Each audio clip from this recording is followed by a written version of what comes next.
Good morning, all of you.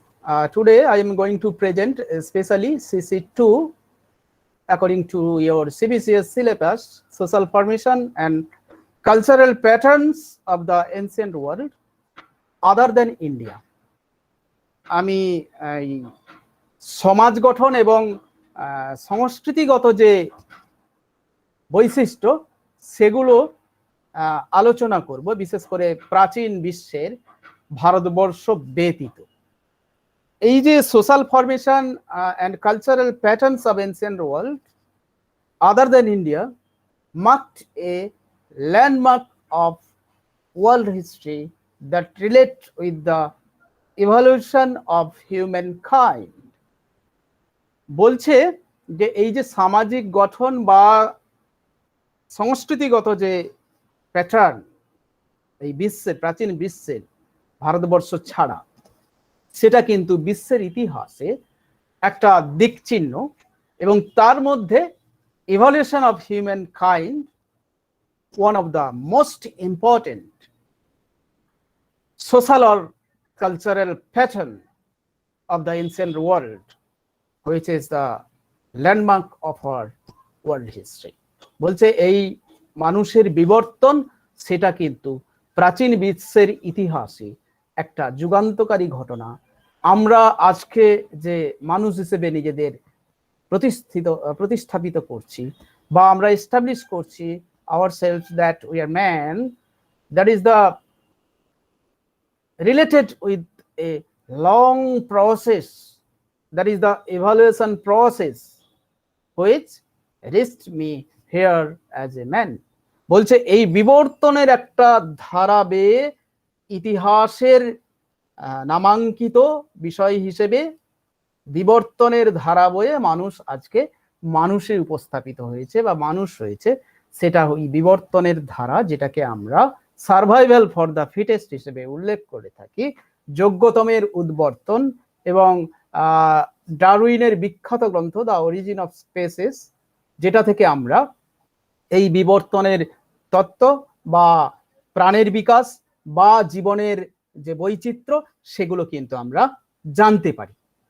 দেখো, আমরা বেশ কিছু ধারণা দিয়ে আমরা বলতে পারি যে আমরা এই পর্যায়ে পৌঁছেছি একটা দীর্ঘ সময় ধরে দীর্ঘ পদ্ধতি বা বিবর্তনের পথ বেয়ে যেটা আমাকে এখানে পৌঁছেছে সেটাই হচ্ছে evolution or বিবর্তন। evolution of humankind, that is human evolution, is the lengthy process of change by which people originated from ape-like ancestors. বলছে মানব সভ্যতার বিবর্তন বা মানুষের বিবর্তন হচ্ছে একটা দীর্ঘ পদ্ধতি। কিসের? না পরিবর্তনের। কি জন্য? না যা দিয়ে people originated from ape-like ancestors, বলছে পূর্ববর্তী বংশধরদের থেকে বেরিয়ে এসে বিবর্তনের মাধ্যমে মানুষে উপনীত হয়েছে। অর্থাৎ এই বিবর্তনটা হচ্ছে একটা দীর্ঘ পদ্ধতিগত এবং সময়গত পরিবর্তন, যে পরিবর্তনের মাধ্যমে মানুষ তার প্রাচীন পূর্বপুরুষদের থেকে মানুষে উদ্বর্তন হয়েছে বা মানুষে পৌঁছেছে। বলছে এই বিবর্তনের ইতিহাসটাই হচ্ছে মানব সভ্যতার ইতিহাস, যেটা আমাদের জানা দরকার। Scientific evidence shows that the physical and behavioral traits shared by all people originated from ape-like ancestors and evolved over a period of approximately 6 billion years. বলছে বিজ্ঞানগত দিক থেকে দেখানোর চেষ্টা হয়েছে যে দেহগত বা ব্যবহারগত যে পরিবর্তন মানুষের মধ্যে এসেছে তার পূর্বপুরুষদের থেকে, এবং সেটা একটা দীর্ঘ সময় কাল ধরে, এবং প্রায় সেটাকে ধরা হয়েছে 6000 বছরের, যে 6000 বছরের আগে মানুষ তার বিবর্তনের মধ্য দিয়ে তার দৈহিক এবং যে ব্যবহারিক পরিবর্তন ঘটিয়েছে সেটাই হচ্ছে বিবর্তনের ইতিহাস, যা থেকে তার অ্যানসেস্টর বা পূর্বপুরুষদের থেকে তাকে ভিন্ন করেছে বা আলাদা করেছে। What was the human characteristics of evolution? That is the one of the earliest defining human traits, bipedalism, the ability to walk on two legs, evolved over 4 million years ago. বলছে সব থেকে গুরুত্বপূর্ণ বিষয় হচ্ছে বিবর্তনের মানুষের পর্যায়ে আসার ক্ষেত্রে, সেটা হচ্ছে দ্বিপদে হাঁটা, বাইপেডালিজম, the ability to walk on two legs, এবং সেটা এসেছে ইভলভ হওয়ার 4 মিলিয়ন ইয়ার্স এগো, প্রায় 4 লক্ষ বছর আগে। Other important human characteristics such as a large and complex brain, বলছে একটা বড় এবং জটিল ব্রেন যেটা গঠিত হয়েছে প্রায় আজ থেকে 4 লক্ষ মিলিয়ন 4 মিলিয়ন ইয়ার্স এগো। And then the ability to make and use tools and the capacity of language, এবং তারপরে যেটা এসেছে ব্রেন গঠিত হওয়ার পরে কিভাবে অস্ত্র তৈরি করতে হয়, ব্যবহারিক অস্ত্র, এবং তার প্রয়োগ করতে হয়, এবং তারপরে সে শিখেছে ভাষা।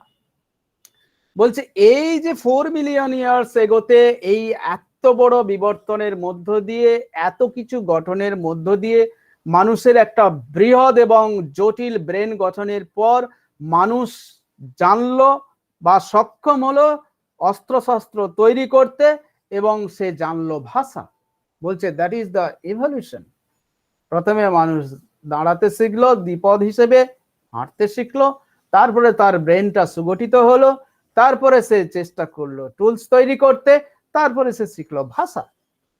That is the long process and method of evolution relates with the human characteristics or human beings or humankind. বলছে এই যে দীর্ঘ পথ বেয়ে, দীর্ঘ সময় বেয়ে মানুষ দ্বিপদ থেকে ব্রেন গঠিত হওয়ার পরে মানুষ তার ভাষা শিখেছে, অস্ত্রশস্ত্র তৈরি ও প্রয়োগ করতে শিখেছে। বলছে এটাই হচ্ছে বিবর্তনের ধারা এবং বিবর্তনের ইতিহাস। And then develop more recently, আরো উন্নত হয়েছে। What kinds of?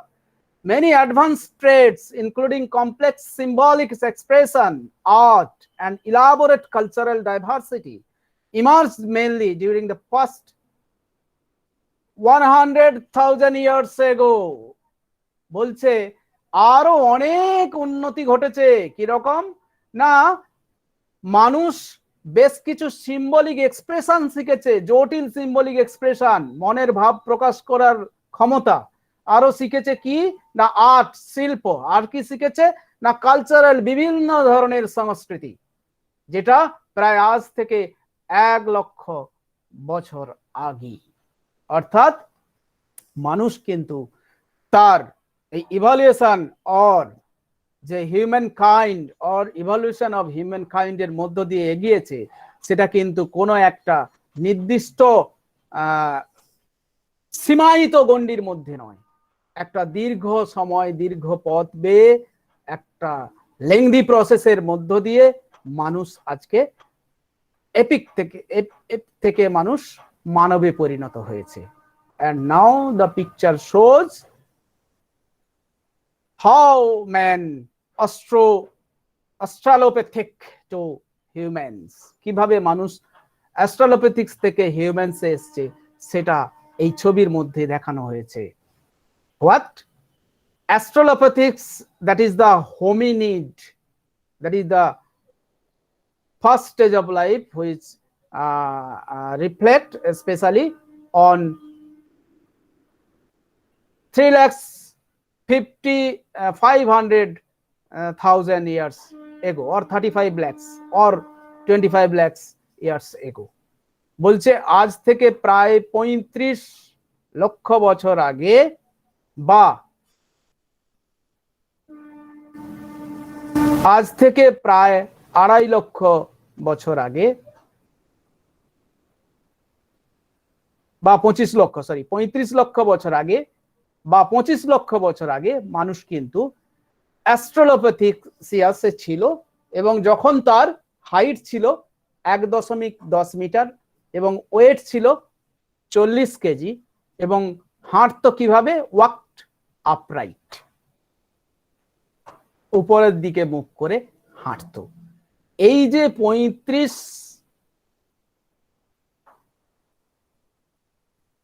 লক্ষ বছর বা 25 লক্ষ বছর আগে মানুষ যখন ছিল, তখন ছিল অস্ট্রালোপিথিক্স, যেখানে মানুষ শুধুমাত্র চেষ্টা করত আপরাইট হয়ে হাঁটার। অ্যান্ড দেন হোমো হাবিলিস, এটা প্রায় 23 লক্ষ বছর আগে বা 18 লক্ষ বছর আগে আমরা দেখতে পেয়েছি হোমো হ্যাবিলিস, যার হাইট ছিল 1.59 মিটার, ওয়েট ছিল 50 কেজি।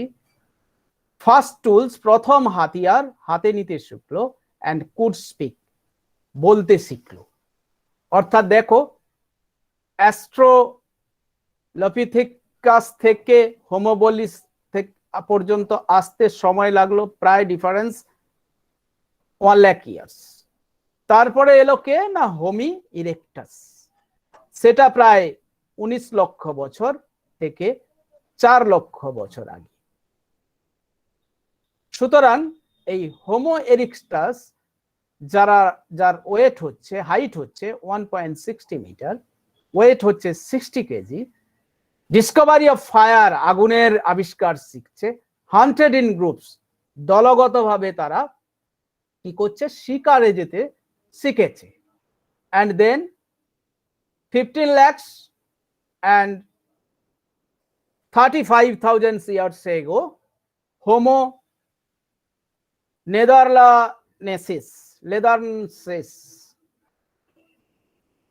নেদারথালেনিস, এই পর্যায়ে থালেনিসিস, নেদারথালেনিসিস, নিয়েন্ডারথালেনিসিস পর্যায়ে আসতে সময় লাগলো 15 লক্ষ বছর থেকে 35,000 বছর অবধি। সুতরাং এই সময়কালে এই যারা হোমো নিয়ান্ডারথালেনিস যারা হলো, তাদের হাইট হলো 1.65 মিটার, ওয়েট হলো 80 কেজি, এবং তারা প্রথম ফার্স্ট বুরিয়ালস, তারা প্রথম সমাধি দিতে শিখলো, এবং স্পেশালাইজ টুল, তখন থেকে তারা স্পেশালাইজ টুল ব্যবহার করতে শিখলো। And then Homo sapiens or sapiens, that is the 1,20,000 years ago. আজ থেকে ইউরোপে যেটা প্রায় 40,000 বছর আগে এই হোমোসেপিয়েন্সদের দেখা গিয়েছিল, যার হাইট ছিল 1.70 মিটার, ওয়েট ছিল 70 কিলোগ্রাম। এক্সাম্পলস অফ আর্ট, তারা শিল্প আঁকতে শিখলো, টুলস মেড অফ বুন অ্যান্ড হর্ন, এবং তারা পশুর যে হাড় এবং শিং দিয়ে অস্ত্র তৈরি করতে শিখলো। That is the evaluation process, how the Australopithecus and Homo habilis and Homo erectus and Homo neanderthalensis and Homo sapiensis. That is the process of evolution, how man works steady and hunting and gathering, just a evolution process. They have reached as a human being or humankind. অর্থাৎ এই যে অস্ট্রালোপিথেসিয়াস থেকে মানবে উন্নীত হওয়ার ধারা বা প্রক্রিয়া, যেটার মধ্য দিয়ে মানুষ এগিয়ে এসেছে, সেটা কিন্তু আমরা দেখতে পেলাম। সেক্ষেত্রে তারা শুধু সোজা হয়ে দাঁড়াতে শিখেছিল যখন, তারপর থেকে তারা টুলস ব্যবহার করতে শিখলো, তারপরে তারা আগুনের ব্যবহার জানলো, তারপর তারা সমাধি জানলো, তারপর তারা মানুষ হিসেবে দলবদ্ধভাবে বাস করে শিকার করতে শুরু করলো, এবং তারা হাড় এবং শিং দিয়ে বিভিন্ন ধরনের অস্ত্রশস্ত্র বানাতে শুরু করলো। হিউম্যান স্পেসিস, হিউম্যানস আর পিরামিডস। আমরা সবাই জানি মানব হচ্ছে এক জীব, যেটা থেকে আমরা পাচ্ছি তার কতগুলো দিক, physical and genetic similarities, so that the modern human species, that is the Homo sapiens has a very close relationship to another group of primate species, the apes. অর্থাৎ এই যে প্রাইমেটস যেটা যে স্পেসিসটা তার এপের সাথে এই হোমোসেপিয়েন্সের একটা ঘনিষ্ঠ সম্পর্ক ছিল, যা থেকে মানুষ তার দৈহিক এবং জেনেটিক বেশ কিছু সিমিলারিটি খুঁজে পেয়েছে এবং আধুনিক মানব হিসেবে প্রতিষ্ঠিত করেছে হোমোসেপিয়েন্স। সেক্ষেত্রে কিন্তু আমরা জানতে পারছি যে হিউম্যান আর pyramids, humans and the great apes of Africa, chimpanzees, তোমরা বলে থাকো শিল্পাঞ্জি, and gorillas share a common ancestor that lived between 8 and 6 million years ago. 8 থেকে 6 মিলিয়ন বছর আগে মানুষ এবং the great apes of Africa, chimpanzee এবং গেরিলা, যাদেরকে আমরা দেখতে পাচ্ছি পিরামিডস হিসেবে, সেখানে তারা বসবাস করত। সেখান থেকে তারা বেশ কিছু তারা পূর্বপুরুষদের গুণাবলী নিয়ে হিউম্যান হিসেবে নিজেদের এস্টাবলিশ করলো, সেটা প্রায় 8 থেকে 6 million years ago. Human first evolved in Africa, প্রথম মানব কিন্তু দেখা গিয়েছিল আফ্রিকাতে, and much of human evolution occur on that continent, এবং বেশ কিছু মানবীয় গুণ বা বিবর্তন এই আফ্রিকার কন্টিনেন্টে লক্ষ্য করা গিয়েছিল, যা উল্লেখের দাবি রাখে। The fossils of early humans who lived between 6 and 2 million years ago come entirely from Africa. বলছে এই যে ফসিল, বিশেষ করে মানব ফসিল যেগুলো প্রায় আজ থেকে 6 বা 2 মিলিয়ন ইয়ার্স এগোতে আফ্রিকাতে বসবাস করত, তা থেকে প্রমাণিত হয়েছে যে হিউম্যান সেপিয়েন্স বা এপ কিন্তু মানব প্রথম আফ্রিকাতে লক্ষ্য করেছি, যা উল্লেখের দাবি রাখে। মিলিয়নস অফ ইয়ার এগো, আমি এখানে দিয়েছি অস্ট্রালোপিথেকাস সাবেডিয়া, Homo sapiens, Homo neanderthalensis, Homo heidelbergensis, Homo erectus, Homo naledi, Australopithecus robustus, Australopithecus boisei, Homo rudolfensis, Homo habilis, Homo erectus, and different kinds of others fossils is here. এই যে বিভিন্ন সময় বিবর্তনের মধ্য দিয়ে মানুষ অস্ট্রালোপিথেকাস সাবেডিয়া থেকে কিভাবে হিউম্যান কাইন্ডসে পৌঁছেছে তার একটা বিবর্তনের রূপ, যা উল্লেখ করতে হয়। Most scientists currently recognize some 15 to 20 different species of early humans. বলছে বেশিরভাগ বিজ্ঞানী এই সমকালীন তারা 15 থেকে 20টা বিভিন্ন ধরনের স্পেসিস, হিউম্যান স্পেসিসকে চিহ্নিতকরণ করেছে। That is early humans first migrated out of Africa into Asia probably between 2 million and 1.8 million years ago.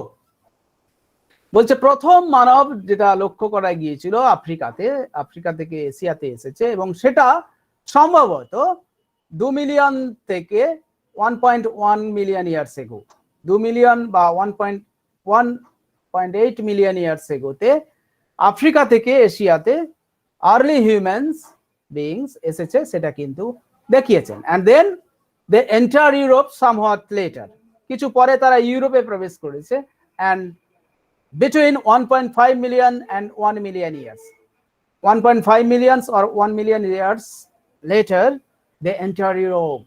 অর্থাৎ আফ্রিকা থেকে এশিয়াতে এসেছে 2 মিলিয়ন থেকে 1.8 মিলিয়ন ইয়ার্স এগোতে, এবং 1.5 to 1 মিলিয়ন ইয়ার্স এগোতে তারা আসছে ইউরোপে। and then species of modern humans populated many parts of the world much later.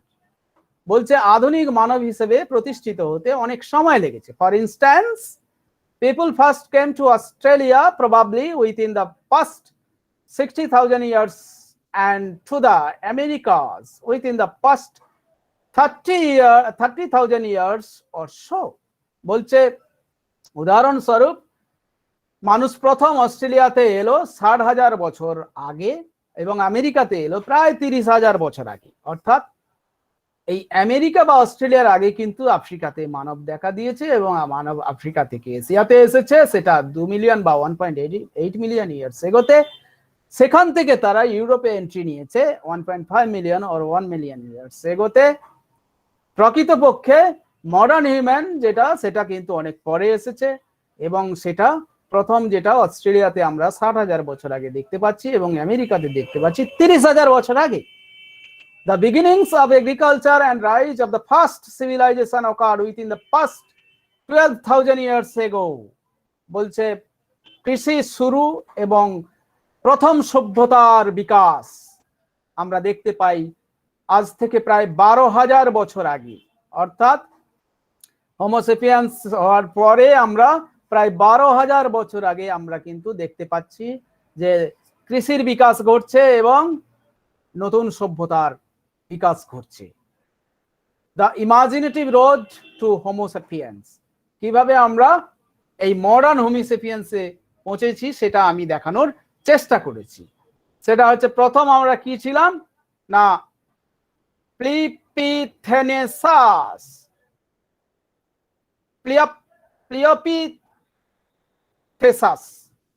প্লিওপিথেসাস and then Prosonsul and then Diropithecus and then Oreopithecus and then Ramapithecus and then Australopithecus and then Paranthropus and then advanced Australopithecus and then Homo erectus and then early Homo sapiens and then Solomon and then Rhodesian man and then Neanderthal and then Cro-Magnon man and last of all we are here modern Homo sapiens. অর্থাৎ দেখো আমরা প্রায় এতগুলো ধাপ পেরিয়ে আমরা এই modern হোমোসেপিয়েন্সে পৌঁছেছি। প্রথমে আমরা ছিলাম পিলোপিথেসাস, সেখান থেকে আমরা এখন হয়েছি মডার্ন হোমোসেপিয়েন্স, অর্থাৎ প্লিওপিথেসাস যেটা আদি মানব হিসেবে আমরা দেখতে পাচ্ছি, সেখান থেকে কিন্তু আমরা আজকে হোমোসেপিয়েন্সে পৌঁছেছি, যেটা উল্লেখের দাবি রাখে। অর্থাৎ প্লিপিথেসাস থেকে আমরা প্রোসনসোল, তারপরে আমরা ড্রাইওপিথেসাস, তারপরে আমরা ওরিওপিথেসাস হয়েছি, তারপরে আমরা রামাপিথেসাস হয়েছি, তারপরে আমরা অস্ট্রেলোপিথেসাস হয়েছি, তারপরে আমরা প্যারান্থ্রোপাস হয়েছি, তারপরে আমরা অ্যাডভান্স অস্ট্রালোপিথেসিস হয়েছি, তারপরে আমরা হোমো ইরেক্টাসে পৌঁছেছি, তারপরে আমরা আর্লি হোমো স্পেসিয়েন্সে পৌঁছেছি, তারপরে আমরা সোলোম্যানে পৌঁছেছি, তারপরে আমরা রোডেসিয়ান ম্যানে পৌঁছেছি, তারপরে আমরা নিয়ান্ডারথালে পৌঁছেছি, তারপরে আমরা ক্রো ম্যাগনন ম্যানে পৌঁছে শেষ পর্যায়ে মডার্ন হিউম্যান স্পেসিসে পৌঁছেছি আধুনিক মানব হিসেবে। এই যে বিবর্তনের ধারা, হ্যাঁ, পিলোপিথেসাস থেকে মডার্ন হোমোস্পেসিয়ান্সের জায়গায় পৌঁছানো, এটা দীর্ঘ সময় সাপেক্ষ, তা বিভিন্ন ফেজে আমি উল্লেখ করেছি আগের স্লাইডে। And now archaeological evidences represent here early human fossils and archaeological remains offer the most important clues about this ancient past. বলছে আর্কিওলজিক্যাল যে এভিডেন্স আছে হিউম্যান ফসিলের, সেক্ষেত্রে আমাদের বেশ কিছু গুরুত্বপূর্ণ ক্লু দিচ্ছে এনসিয়েন্ট পাস্ট সম্বন্ধে। That means early human fossils and archaeological remains gives us a lot of most important clues which now about this ancient past. অতীত সম্বন্ধে আমাদের প্রত্নতাত্ত্বিক এবং মানবের যে ফসিল সেগুলো কিন্তু কঙ্কাল, সেগুলো কিন্তু আমাদের এই এনসিয়েন্ট পাস্ট সম্বন্ধে গুরুত্বপূর্ণ তথ্য দিচ্ছে। These remains include bones, tools and any other evidence বলছে এই যে তথ্যগুলো বিশেষ করে হাড়ের এবং টুলসের মানে অস্ত্রশস্ত্রের বা অন্যান্য যে এভিডেন্স গুলো আছে সাচ এজ ফুটপ্রিন্টস পায়ের ছাপ, evidence of hearths or butchery marks of animal bones, এই যে বিভিন্ন ধরনের পশুর যে হাড় বা তার যে বিভিন্ন ধরনের চিত্রগুলো লেফট বাই আর্লিয়ার পিপুল, প্রাচীন মানুষ যেগুলো ছেড়ে গেছে সেগুলো থেকে কিন্তু আমরা বেশ কিছু তথ্য পাচ্ছি এই প্রাচীন সভ্যতা সম্বন্ধে। Usually the remains are buried and preserved naturally, আমরা সাধারণত দেখেছি যেগুলোকে পুড়িয়ে ফেলা হয়েছিল অথবা প্রকৃতিগতভাবে সংরক্ষিত করা হয়েছিল। They are the found either on the surface, কখনো সেটা সারফেসে খুঁজে পাওয়া গেছে exposed by rain rivers and wind erosion, or by digging in the ground, অথবা মাটির নিচে খুঁড়ে পাওয়া গেছে। অর্থাৎ আর্কিওলজিক্যাল এভিডেন্সেস কিন্তু আমাদের অনেক কিছু পুরনো পৃথিবী সম্বন্ধে তথ্য দিচ্ছে, বিশেষ করে মানুষের হাড়, তাদের অস্ত্রশস্ত্র, তাদের পায়ের চিহ্ন, অথবা কোনো অ্যানিমেলসের স্কাল, অথবা তারা যা কিছু ছেড়ে গেছে সেগুলো কিন্তু আমাদের এই প্রাচীন সভ্যতা সংস্কৃতি সম্বন্ধে অনেক গুরুত্বপূর্ণ তথ্য দিচ্ছে। বিশেষ করে তাদের যে বুরিড পদ্ধতি, তাদের যে সমাধির পদ্ধতি, পুড়িয়ে ফেলা অথবা তাদেরকে নেচারে মুক্ত রাখা, অথবা আরো কিছু যেগুলো এই রেন রিভার্স এবং উইন্ড এডিশন থেকে খুঁজে পাওয়া গেছে সারফেসে বা মাটির নিচে খুঁড়ে পাওয়া গেছে, সেগুলো কিন্তু আমাদের এই প্রাচীন পৃথিবীর সভ্যতা সংস্কৃতি সময় সম্বন্ধে গুরুত্বপূর্ণ তথ্য দিচ্ছে। এটা জানাদার স্ট্রাকচার, এটা আমি আগেই তোমাদের বলেছি, জাস্ট শুধুমাত্র দিয়েছি যে আমরা কিভাবে পৌঁছেছি। এই যে গেরিলা থেকে হোমিনি, তারপরে আমরা অ্যাডিপেথাস থেকে কিভাবে অস্ট্রেলোপিথাস পৌঁছেছি, তারপরে অস্ট্রেলোপিথাস থেকে আমরা কিভাবে হোমো হ্যাবিলস, হোমো ইরেক্টাস, তারপরে আমরা হোমো নেদারলেথিস, তারপরে হোমো হেডেলবার্গেনেসিস, তারপরে হোমো সেপিয়েন্সে পৌঁছেছি, সেটা কিন্তু আমরা দেখিয়েছি এখানে। এবং আফ্রিকান যে গ্রেট এপস সেটা আমরা এখানে দেখাচ্ছি, শিল্পাঞ্জি আর গেরিলা। এই শিল্পাঞ্জি আর গেরিলা থেকে যে আমরা আমাদের উৎপত্তি হয়েছে বা মানব হোমোসেপিয়ান্সের উৎপত্তি হয়েছে সেটা কিন্তু উল্লেখের দাবি রাখে। And then by studying fossilised bones scientists learn about the physical appearance of earlier humans and how it changed। বলছে এই মানুষের ফসিল থেকে, বোন থেকে বিজ্ঞানীরা আবিষ্কার করেছে বা উপস্থাপিত করেছে তাদের দৈহিক গঠন, physical appearances, and earlier humans বা প্রাচীন মানব সম্বন্ধে কিভাবে তারা পরিবর্তন হয়েছে, কিভাবে তারা মানুষের পর্যায়ে পৌঁছেছে, সেটা কিন্তু বিজ্ঞানীরা তাদের ফসিল বা কঙ্কাল থেকে, হাড় থেকে তাদের গঠন বা তাদের চরিত্র সেগুলো উপস্থাপিত করেছে।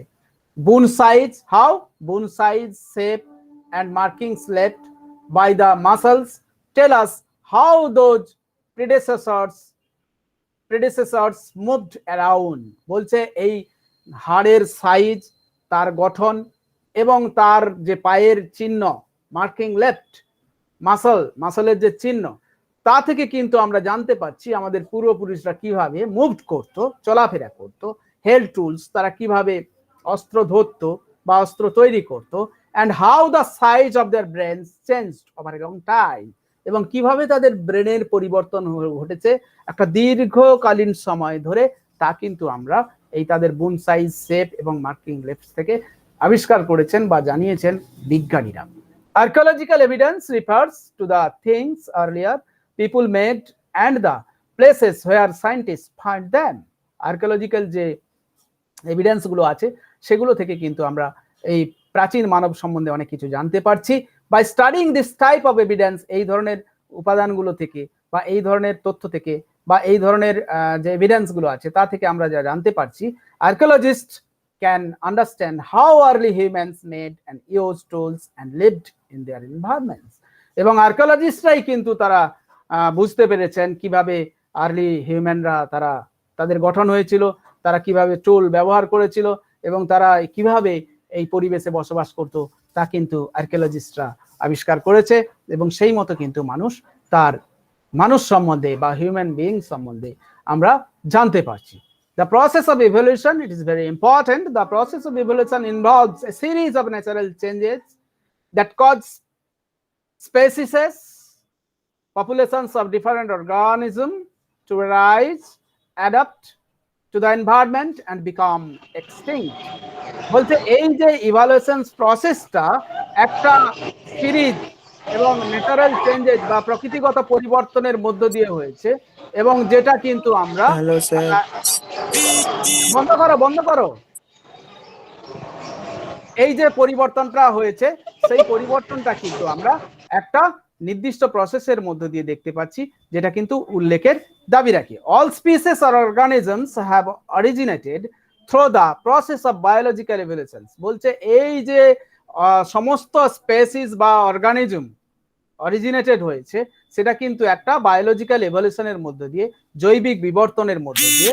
In animals that reproduce sexually including humans, the term species refer to a group whose adult members regularly interbreed, resulting fertile offspring, that is offspring themselves capable of reproducing. বন্ধ করো, তোমার অসুবিধা হলে বেরিয়ে যাও, ডিস্টার্ব করতে কেন, রেকর্ডিং হচ্ছে বলছি না। যত রকম জীবজন্তু আছে তারা কিন্তু নিজেরা নিজেদের মধ্যে ব্রিডিং করতে শুরু করলো, সেক্সুয়াল লাইফ লিড করতে শুরু করলো, যার পরিণতি হিসেবে অ্যানিম্যাল হাজবেন্ডারি বলো বা হিউম্যান বিইংস বলো, আস্তে আস্তে কিন্তু তারা বৃদ্ধি পেতে থাকলো। Scientist classify each species with a unique two part scientific name in the system. Modern humans are classified as Homo sapiens. এবং বৈজ্ঞানিকগতভাবে যখন তারা একটা নির্দিষ্ট পর্যায়ে পৌঁছলো, তখন কিন্তু তার একটা বৈজ্ঞানসম্মত নাম হলো that is the Homo sapiens. And then that is the process which I marked here to here. আমরা প্রথম জাস্ট দাঁড়াতে শিখেছিলাম, আমাদের লেজ ছিল, এবং লেজটা খুঁজতে খুঁজতে আমরা কিন্তু এই মানবের পৌঁছেছি। আমরা হাতিয়ার ধরতে শিখেছি, হাতিয়ার অ্যাপ্লাই করতে শিখেছি, এবং দলবদ্ধভাবে শিকার করতে শিখেছি। Evolution and genetic materials. বলছে এই যে ইভালুয়েশনটা হচ্ছে, সেটা জেনেটিক ম্যাটেরিয়ালসটা কিভাবে না, evaluation occurs when there is change in the genetic material, in the chemical molecule DNA which is inherited from the parents, and especially in the proportions of different genes in a population. এই যে ইভালুয়েশনটা হয়েছে সেটা কিন্তু একটা দীর্ঘমেয়াদী process বা পদ্ধতির মধ্যে দিয়ে, এবং জেনেটিক ম্যাটেরিয়ালগত দিক দিয়ে, যেটার মলিকিউল ডিএনএ সহ আমরা যেগুলো পিতামহের কাছ থেকে, পেরেন্টসদের কাছ থেকে পেয়েছি, সেগুলো কিন্তু আস্তে আস্তে আমাদের এইখানে পরিণত রূপ নিয়ে আমরা মানবে পৌঁছেছি। জেনেস represent the segments of DNA that provide the chemical code for producing proteins. বলছে ডিএনএ কিভাবে আমাদের প্রোটিন কেমিক্যাল তৈরি করছে সেটা দেখাচ্ছে। Information content in the DNA can change by a process known as mutation. বলছে ডিএনএ কিভাবে পরিবর্তন ঘটিয়ে একটা প্রসেসের মধ্যে মিউটেশনে নিয়ে যাচ্ছে, সেটা কিন্তু আমরা দেখতে পাচ্ছি। The way particular genes are express, that is how they influence the body or behaviour of an organism can also change. বলছে সেটা আমাদের জেনিসের প্রসেসের মধ্যে দিয়ে আমরা দেখতে পাচ্ছি কিভাবে একটা বডি, একটা দেহ বা তার যে ব্যবহার, সেগুলো কিভাবে সুগঠিত হচ্ছে, এবং সেগুলো কিভাবে পরিবর্তন হচ্ছে, এবং genes effect how the body and behaviour of an organism develop during its life. এবং জেনেস দেখানোর চেষ্টা করছে কিভাবে এই দেহ বা ব্যবহার একটা সুগঠিত রূপ নিয়ে একটা জীবনে প্রবেশ করছে বা জীবন সৃষ্টি করছে। And this is why genetically inherited characteristics can influence the likelihood of an organisms survival and reproduction. বলছে এই যে প্রসেসটা, ইভালুয়েশনের প্রসেসটা, সেটা আমাদের দেখাচ্ছে যে কিভাবে আমরা এই অর্গানিজম বা গঠনের মধ্য দিয়ে কিভাবে সার্ভাইভাল করতে করতে আমরা কিভাবে পুনর্গঠিত হয়েছি। এই যে ইভালুয়েশন প্রসেস বা জেনেটিক ম্যাটেরিয়ালস প্রসেস, সেটা কিন্তু অনেক বেশি গুরুত্বপূর্ণ। ইভালুয়েশন অ্যান্ড ইন্ডিভিজুয়াল, কিভাবে ইভালুয়েশন ইন্ডিভিজুয়ালকে রিয়াক্ট করছে সেটা কিন্তু এখানে দেখানোর চেষ্টা হচ্ছে। Evaluation does not change any single individuals. Evolution কিন্তু বিবর্তন কিন্তু কোনো একটা সিঙ্গেল মানুষকে কিন্তু পরিবর্তন ঘটায়নি। Instead it change the inherited means of growth and development that typify of population. বলছে সমগ্র জনগোষ্ঠীকে পরিবর্তন করছে, কোনো ব্যক্তি বিশেষকে নয়, সেটা তার নেচারের মাধ্যমে বা গঠনের মাধ্যমে এবং তার গ্রোথ এবং ডেভেলপমেন্টের মাধ্যমে একটা টোটাল জনগোষ্ঠীকে প্রভাবিত করছে বা বিবর্তনের পর্যায়ে নিয়ে যাচ্ছে, সেটা কোনো ব্যক্তি বিশেষকে নয়। A group of individuals of the same species living in a particular habitat. বলছে একটা গ্রুপ, ইন্ডিভিজুয়াল গ্রুপ যেটা সমষ্টিগত গ্রুপ, যেগুলো একই স্পেসিসে বসবাস করছে, তাদের মধ্যে কি পরিবর্তন হচ্ছে সেটা এভলিউশনের মাধ্যমে আমরা দেখতে পাচ্ছি। Parents pass adaptive genetic changes to their offspring and ultimately this changes become common through out a population. বলছে এই যে মানে প্যারেন্টসের কাছ থেকে যে জেনেটিক চেঞ্জগুলো আমাদের মধ্যে আসছে এবং সেটা চেঞ্জ বা পরিবর্তনের মধ্য দিয়ে একটা কমন গঠনে পর্যবসিত হচ্ছে পপুলেশনে, সেটা কিন্তু আমরা এই ইভালুয়েশনের মাধ্যমে দেখতে পাই। As a result the offspring inherit those genetic characteristics that enhance their chances of survival and ability to give birth, which may work well until the environment change. বলছে পরিণতি স্বরূপ কি দেখা যাচ্ছে না, বলছে এই যে ইনহেরিট যে জেনেটিক যে বৈশিষ্ট্যগুলো আমাদের মধ্যে এলো এবং সার্ভাইভ করতে করতে মানুষ জন্ম হলো এবং তারা একটা নির্দিষ্ট পরিবেশের পরিবর্তনের মধ্য দিয়ে তারা কিন্তু মানব জীবনে প্রবেশ করলো। এই যে ইভালুয়েশনটা শুধুমাত্র কোনো ইন্ডিভিজুয়ালকে নয়, একটা গোষ্ঠীকে প্রভাবিত করে, সেটা কিন্তু দেখানোর চেষ্টা হয়েছে। Over time genetic change can alter a species. এই যে জেনেটিক চেঞ্জ কিন্তু একটা স্পেসিসকে পুরো বদলে দিতে পারে, কারণ জিনগত বা জেনেটিক যে চেঞ্জগুলো সেগুলো কিন্তু ইনহারেন্ট, সেটা কিন্তু একটা পুরো গোষ্ঠীকে চেঞ্জ করে দিতে পারে। Overall way of life such as what it eats, how it grows and where it can live. বলছে সার্বিকভাবে তাদের জীবনধারা, ওয়ে অফ লাইফ, এবং তারা কি খায় এবং তাদের বাড়ে বৃদ্ধি ঘটে কিভাবে এবং তারা কিভাবে বসবাস করে, সেটা কিন্তু এই জেনেটিক চেঞ্জের মাধ্যমে দেখা যায়। Human evolution took place as new genetic variations in early ancestor populations favour new abilities to adapt to environmental change and so alter the human way of life. বলছে এই যে মানব সভ্যতার যে বিবর্তন বা মানবের বিবর্তন, যেটা একটা নতুন জেনেটিক ভেরিয়েশনের মধ্য দিয়ে আমাদের যে পূর্ববর্তী বংশধররা তারা ক্রমান্বয়ে বংশ বিস্তার করে গেছে এবং বিভিন্ন ধরনের গুণগুলো যে অ্যাডপ্ট করেছে এবং এনভায়রনমেন্টাল চেঞ্জের মাধ্যমে যে তারা একটা সেটেল লাইফে গিয়েছে, সেটাই কিন্তু হিউম্যান ওয়ে অফ লাইফ, যেটা বিবর্তনের একটা প্রধান দিক। Doctor Rick Potts provides a video short introduction to some of the evidence for human evolution in the form of fossils and artifacts. বলছে এই ডক্টর রিক পটস একটা ভিডিও সাহায্যে দেখানোর চেষ্টা করেছেন যে কিভাবে মানবের বিবর্তন ঘটছে এবং ফসিলের বিবর্তন বা আর্টিফ্যাক্টসের বিবর্তনগুলো ঘটছে, সেগুলো কিন্তু দেখানোর চেষ্টা হয়েছে। School of psychology description important contributors. বলছে বেশ কিছু সাইকোলজিস্ট তারা তাদের ভ্যালুয়েবল ইনফরমেশন দিয়েছে, যেমন structuralism uses the method of introspection to identify the basic elements or structure of psychological experience in which when Undot and Edward B. Titchener বলছে structuralism মানে গঠনগত যে একটা স্কুল, মানে স্ট্রাকচারাল যে স্কুল আছে, তারা স্ট্রাকচারটা কিভাবে গঠিত হচ্ছে এবং সাইকোলজিক্যাল যে তাদের এক্সপিরিয়েন্সটা সেটা এস্টাবলিশ করছে এবং তাদেরকে যে বেসিক এলিমেন্টস গুলো কিভাবে স্ট্রাকচার ফর্ম করছে সেটা কিন্তু দেখানোর চেষ্টা করেছেন, যেখানে আমরা উইলিয়াম উন্ডটকে পাই, এডওয়ার্ড বি টিচারকে পাই। And functionalism groups attempts to understand why animals and humans have developed the particular psychological aspects that they currently possess. বলছে কিভাবে ফাংশনালিজম গ্রুপ দেখানোর চেষ্টা করেছেন যে মানুষ কিভাবে তাদের নিজেদেরকে উন্নতি ঘটিয়ে এবং তাদের যে সাইকোলজিক্যাল বা মানসিক যে অ্যাসপেক্টস গুলো আছে সেগুলো কিভাবে প্রসেসের মাধ্যমে, প্রসেসের মাধ্যমে একটা ফাংশন করছে সেটা কিন্তু দেখানোর চেষ্টা করেছে William James. And psychodynamic groups focuses on the role of our unconscious thoughts, feelings, and memories and our early childhood experiences in determining behavior. Sigmund Freud, Carl Jung, Alfred Adler, Erik Erikson, এই যে psychodynamic group এরা দেখানোর চেষ্টা করেছে আমাদের কিভাবে unconscious যে thought গুলো আছে, ভাবনাগুলো আছে, আমাদের অবচেতন মনে ফিলিংস গুলো আছে বা মেমোরি আছে, সেগুলো কিভাবে এক্সপ্রেস করছে চাইল্ডহুড, আর্লি চাইল্ডহুডে তাদের ব্যবহারের ক্ষেত্রে, সেটা কিন্তু দেখানোর চেষ্টা করেছেন কে না Sigmund Freud, Carl Jung, Alfred Adler and Erik Ericsson.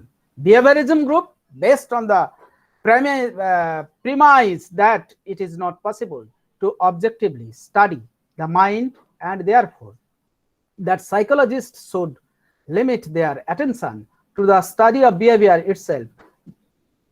বিহেভিয়ারিজমটা দেখানোর চেষ্টা করেছেন যে কিভাবে তাদের যে মাইন্ড গুলো চেঞ্জ হচ্ছে, সাইকোলজিস্ট দেখানোর চেষ্টা করেছেন যে তারা কিভাবে তাদের বিহেভিয়ার গুলো চেঞ্জ করছে, বিহেভিয়ার গুলো পরিবর্তন হচ্ছে, একটা পরিবর্তনের মধ্যে দিয়ে তাদের যে ব্যবহারিক পরিবর্তন সেটা কিন্তু দেখানোর চেষ্টা করেছেন কে, John B Watson and B.F. Skinner. And cognitive group, the study of mental processes including perception, thinking, memory and judgments. এই কগনিটিভ যে প্রজ্ঞাগত যে দিক বা বুদ্ধিগত যে স্কুলটা আছে কগনিটিভ, তারা দেখানোর চেষ্টা করেছেন যে কিভাবে তাদের মধ্যে পারসেপশন হচ্ছে, থিঙ্কিং হচ্ছে, মেমোরি কাজ করছে, জাজমেন্ট করছে, সেটা দেখানোর চেষ্টা করেছেন কে না হারমান এবিঙ্গাস এবং স্যার ফেডারিক বার্টেলেট অ্যান্ড জিয়ান পিগাট। এরা দেখানোর চেষ্টা করেছেন কিভাবে পারসেপশন হচ্ছে, থিঙ্কিং হচ্ছে, মেমোরি হচ্ছে, জাজমেন্ট হচ্ছে বিবর্তনের মধ্যে দিয়ে। অ্যান্ড সোশ্যাল কালচারাল স্কুল এরা দেখানোর চেষ্টা করেছে the study of how the social situations and the cultures in which people find themselves influence thinking and behaviour. কিভাবে মানুষ এই সোশ্যাল কালচারাল স্ট্রাকচারাল স্কুলটা দেখানোর চেষ্টা করেছেন, নিজেদেরকে সামাজিক করে তোলার চেষ্টা করছেন, তাদের সভ্যতার বা সংস্কৃতির যে বিকাশ সেটা কিভাবে ইনফ্লুয়েন্স ঘটাচ্ছে সেটা দেখানোর চেষ্টা করেছে তাদের ব্যবহারিক ফিজ হাইডার, লিয়ন ফেস্টিঞ্জার এবং স্টেনলে স্ক্যাচার দেখানোর চেষ্টা করেছেন এগুলো। অর্থাৎ এই যে বিভিন্ন ধরনের স্কুল যে এই ইভালুয়েশনকে নিয়ে ব্যাখ্যা করেছে, তার মধ্যে স্ট্রাকচারালিজম গ্রুপ, তার মধ্যে ফাংশনালিজম গ্রুপ, তার মধ্যে সাইকোডাইনামিক গ্রুপ, তার মধ্যে behaviourism group, cognitive group, social cultural group, এই যে স্কুল অফ সাইকোলজি যারা এই এস্টাবলিশ করেছেন বিভিন্ন পদ্ধতিগত দিক থেকে, সেটাকে কিন্তু আমাদের জানার দরকার। এই যে different school and different opinion represent the evaluation of human kinds. আমি এখানে এই সাইকোলজিস্ট আর ডেসক্রিপশন এগুলো দিয়েছি, এগুলো জাস্ট শুধুমাত্র জানার জন্য। যেমন Plato 420 to 347 BC, Greek philosopher who argued for the role of nature psychological development, যিনি গ্রিক ফিলোসফার যিনি দেখানোর চেষ্টা করেছেন যে সাইকোলজিক্যাল ডেভেলপমেন্টের ক্ষেত্রে নেচারের কি ভূমিকা। And Aristotle 384 to 322 BC, Greek philosopher who argued the role of nature in psychological development. And then Thomas Hobbes 1580 to 1679, English philosopher. এরা প্রত্যেকে দেখানোর চেষ্টা করেছেন Aristotle, Thomas Hobbes, René Descartes, John Locke, Jacques Rousseau, তারপরে Gustav Fechner, Charles Darwin, তারপরে হচ্ছে হুইলেম উন্ডুট, William James, তারপরে ধরো ইভান প্যাভলভ, তারপরে ধরো হারমান এবিঙ্গাস, তারপরে ধরো সিগমন্ড ফ্রয়েড, তারপরে ধরো এডওয়ার্ড ব্রাফোর্ড। এরা যারা প্রত্যেকে দেখানোর চেষ্টা করেছে যে কিভাবে নেচার সাইকোলজিক্যাল ডেভেলপমেন্টের ক্ষেত্রে গুরুত্বপূর্ণ ভূমিকা পালন করছে। অর্থাৎ আমরা যতই করি না কেন, বিবর্তনের একটা ধারা বা পদ্ধতি, এটা একটা দীর্ঘমেয়াদী প্রসেস, যার মধ্য দিয়ে কিন্তু আজকে আমরা আধুনিক মানবে পৌঁছেছি বিবর্তনের ধারা বয়ে, বিবর্তনের পদ্ধতিতে, বিবর্তনের মাধ্যমে।